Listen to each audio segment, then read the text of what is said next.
What's up, YouTube? It's your boy Jerome, and I'm coming to you today with the review for Love and Hip Hop Hollywood. This is season 5, episode number 15, titled When Wigs Fly. So, without further ado, let's get the video started.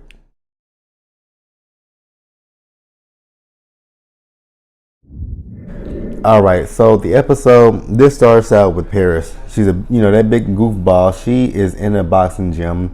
She's boxing, and she's trying to get us to believe that she's working at it. I'm like, who in their right mind believe that Paris is trying to work out? And then she's working out with none other than Booby. I'm like, what the hell? Like, we've gone this whole season, and we're one episode away from the season finale, and here's Booby.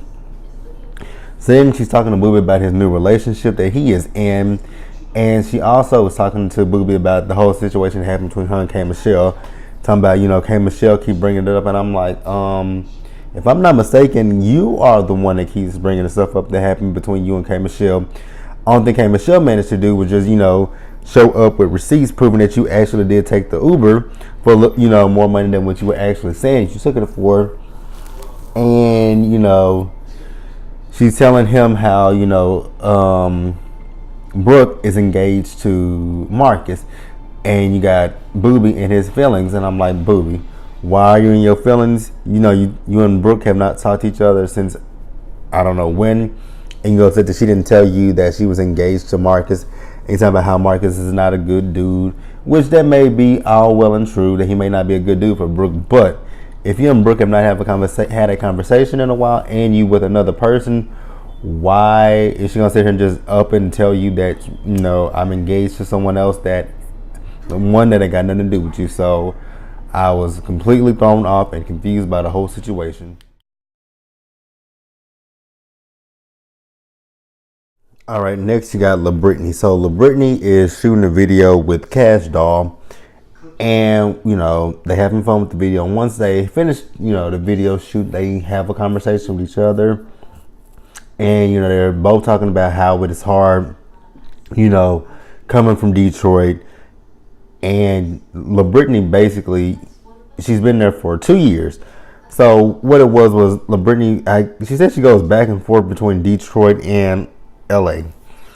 And she says her sister is helping her. She said she had a 14-year-old and an 11-year-old. And I'm like, damn. I'm like, how old is LaBrittany? Like, she looked good. She looks good, because I thought LaBrittany was like, not mid 20s, but like late 20s, like about my age, like 29 or so. But damn, for her to have a 14-year-old and an 11-year-old, she looks pretty good. But she's telling Cash Doll how pretty soon she's gonna have her kids out there with her.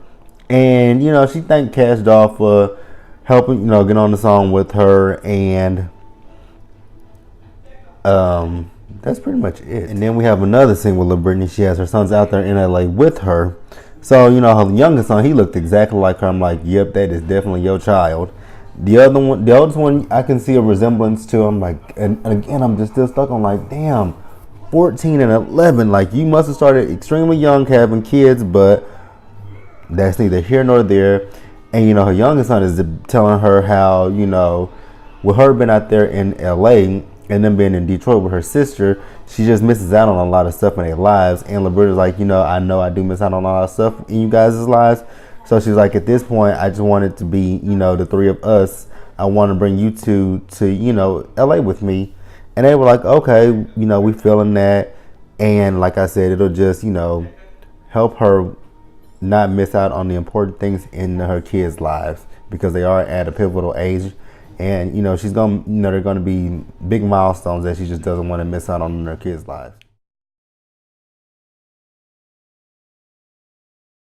Okay, so now we'll move over to Apple. So Apple, she says that, she was only in jail for a few days, and she's thanking Sean, that she didn't have to serve those full 30 days. And I'm thinking to myself, is it the fact that Sean actually has some good lawyers, or is it also dealing with the fact that out there in California, the jails are overcrowded, so they just let you go because the jail was overcrowded? But either way it go, she's out of jail. She didn't serve the full 30 days. So then we had this other thing with her master splinter looking ass daddy, and he's over there helping her. And she also set it up, when she got out, that she went to her apartment in the hills and that her daddy helped her. So then we had her dad at her apartment, and he's talking about how proud of Apple he is, and how he met with her manager. She's like, well, why did you meet with my manager? And he was like, I just met with her because I just had some questions. And then he's telling her the whole story about him meeting up with Sean, talking about Sean was disrespectful. And I'm like, wait a minute, did I watch the same episode? Wasn't you talking about Sean was disrespectful? You came at her so rudely, but yet instead you sitting here talking about she was disrespectful.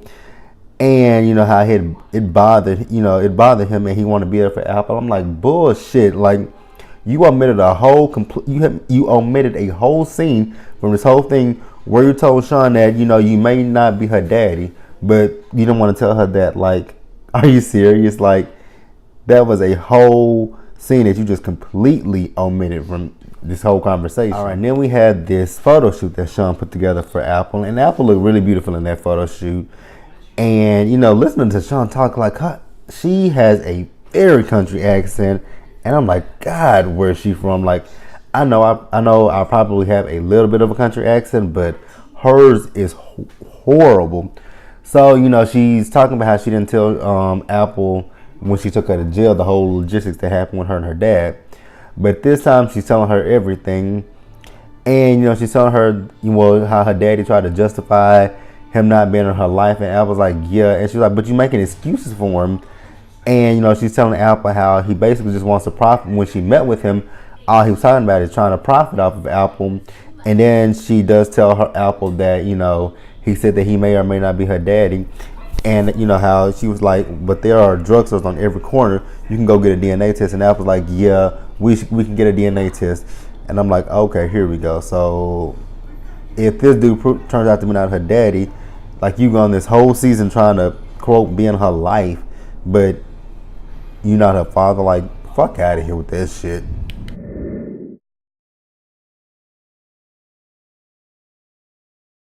Alright, so then we had this scene with Clutch and Pearls. He is having a party for a video that he shot.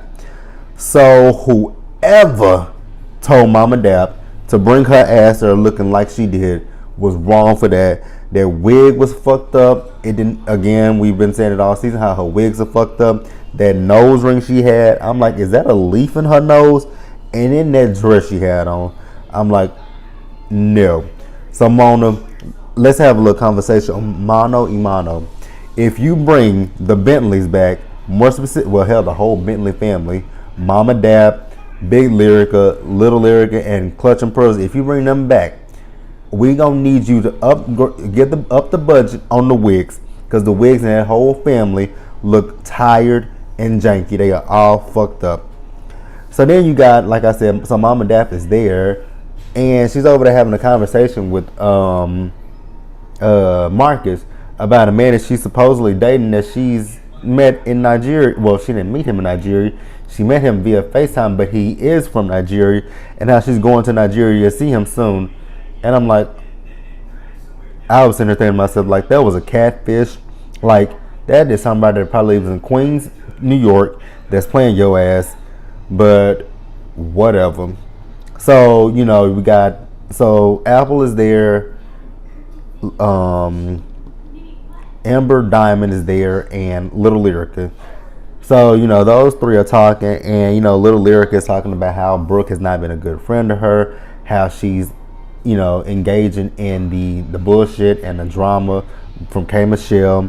And then, Amber Diamond's like, well, Marcus and I go way back. And I'm like, how far back do you and Marcus go? This bitch gonna have the nerve to say a month.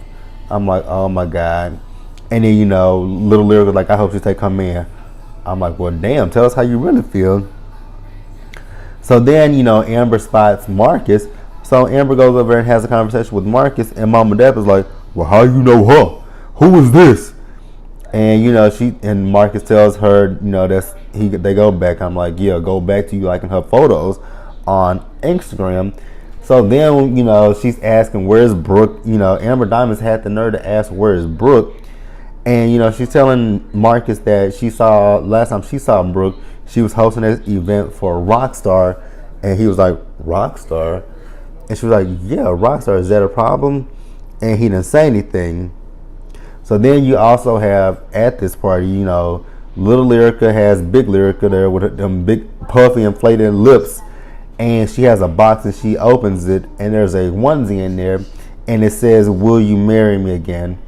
So, you know, she's asking him, will he marry her again? And he agrees, yes. Okay, so then we got the mamas. They are going out with each other to shop for this wedding that Clutch and Pearls and Little Lyrica are having. And once again, who the fuck told Pam to put on that ugly ass blonde wig? And then that dress she had on, I'm like, can we get a dress that fits her a little bit better than that? Like, she looks like a fucking umpire the way she dresses sometimes. No offense to her, but that's just how she looks to me. So while they are, you know, at this shop, dress shopping, in walks Patrice, Lloyd's wife. And, you know, when she comes in there, you know, Big L is like, why is she here? And, you know, Mama Dap is like, I invited her here because I wanted her to help me plan this wedding. And, you know, Big L is like, I didn't want the Bentleys there. And, you know, Mama Dap was like, well, I'm a Bentley. And she was like, well, I know that. I meant Lloyd and Patrice. I didn't want those two there.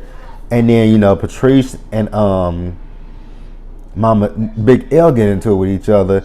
You know, she talking about how she got proof that Little Lyrica cheated. And then she called her a hoe just like her mama. I'm like, well, damn. Hoes are just flying everywhere. Because then Big L calls her and her mama a hoe. I'm like, well, damn. Y'all just calling each other hoes back and forth. Like, what the fuck? And then, you know, Patrice, she says it wasn't just Safari that Big Little L had, you know, cheated with. It was her ex and her new dude. And then she shows Mama Dap the text messages that date back 5 months. And I'm like, oh my God, we are at the season finale almost. And we are still on this whole tip of who is Little L's baby daddy. I'm so over this shit.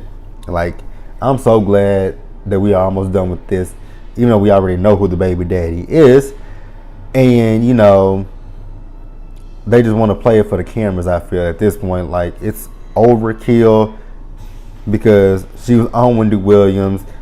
They revealed who the dad was. And then they did both admit that they both cheated on each other. So I'm done with this. And then even in his text messages that Patrice pulled up, she did say that they both cheated on each other. So why are y'all trying to act like one is worse than the other? Like, they both cheated on one another. So miss me with that bullshit.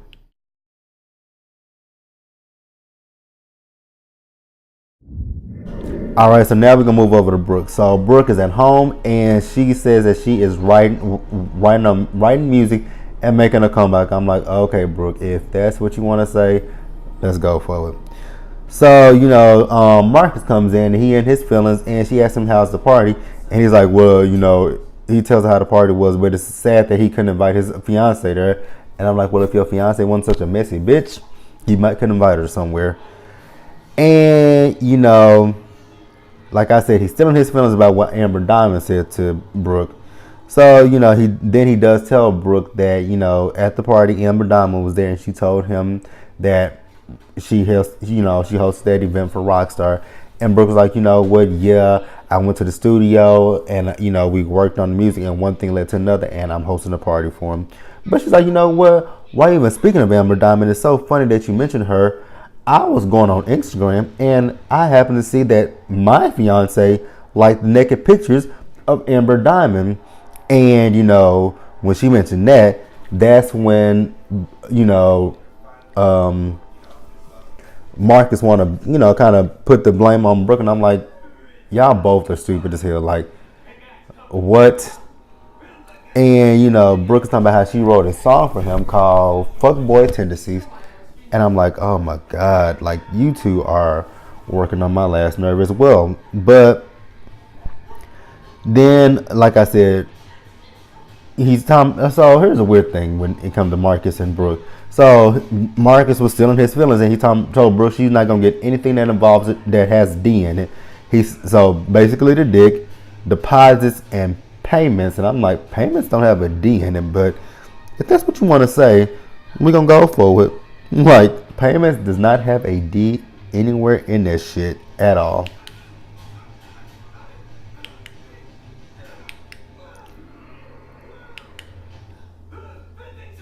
All right, so then we have Brooks. She's meeting up with Bridget. She's telling Bridget about everything that's going on between she and Marcus. How Amber Diamond told Marcus that she was running around with Rockstar, and how Marcus liked Amber Diamond's naked pictures. So she says that she's gonna text Amber Diamond, pretending to be, Marcus. So she does text her, and we then see Amber Diamond. She's with her mama Sean. And I'm like, are y'all getting y'all pussies steamed? What is going on? I'm like, that is a weird thing. But when Amber Diamond was with her mama, she, not Amber, but Sean is talking about Apple. And Amber is nowhere near listening to that conversation because she's all up in her phone. And Sean is like, well, who are you texting? And she takes the phone and she's like, Marcus. And she's like, I thought we had a conversation about this, basically telling her not to be the side chick. But your daughter ain't listen to nothing you said, because that bitch is still a side chick. So, Brooke is texting back and forth with her, asking her what that Malcolm doing. She's saying you can find out. And then, she's inviting her to this party that Brooke is having. And, she tells her to wear something white and no panties. And then Sean is like, still trying to be on the tip of, not being a side chick. But then when she was talking about it, she was like, you know what? Marcus is in the music industry, so you know what? It don't hurt to flirt, and let's go to this party. I'm like, so you gonna sit here and actively pimp out your daughter, who has, again, no fucking talent, can't sing? So what are you pimping her out for? Are you pimping her out for your daughter? Are you pimping out for her or Apple? Like, I'm like, who the fuck are you pimping this girl out for? Because if you're trying to pimp her out for herself, you must remember, your daughter has zero talent whatsoever.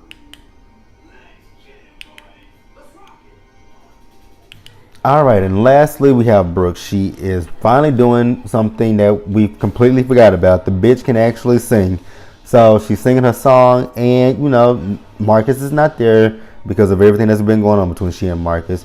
You have Rockstar there, and Rockstar is asking her how she feels, and she just thanks Rockstar for, basically putting the fire under her ass and making her get back into music.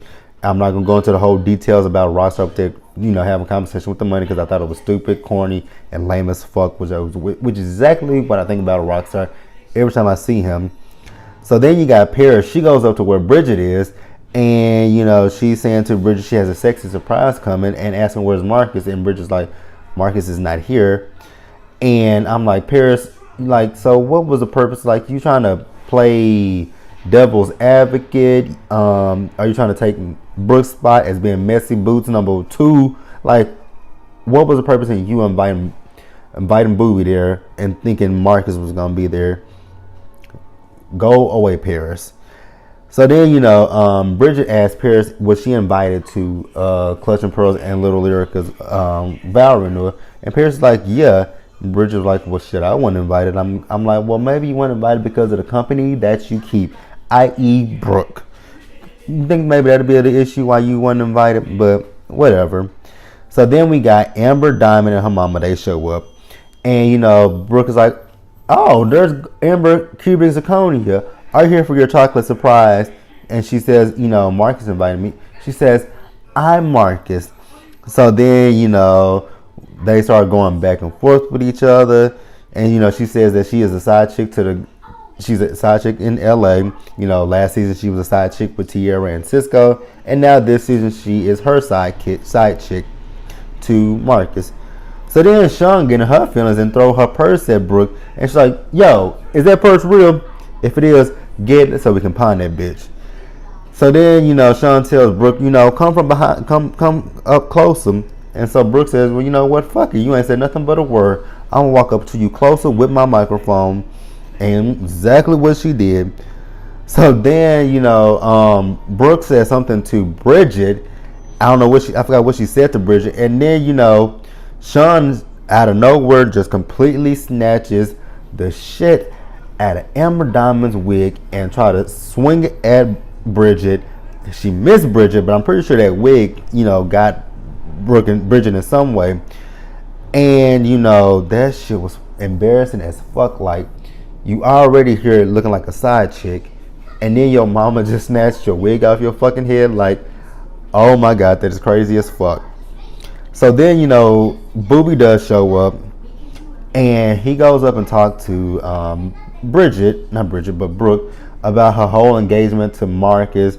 He is in his feelings. He's talking about how, Marcus is not a good dude for her, and why she didn't tell him again. And I'm like, but, you got a whole girlfriend, and y'all haven't talked in, I don't know how long, and you expect for her to just come to you and be like, oh, hey, friend, I'm engaged. Like, whatever. So then Booby does go up to Paris and tells Paris that, whenever she's in the same room with Marcus, to drop the pin. And I'm like, here we go. But, that was Love and Hip Hop. Like the video, leave your comments, and subscribe to the channel. And I will see you guys later.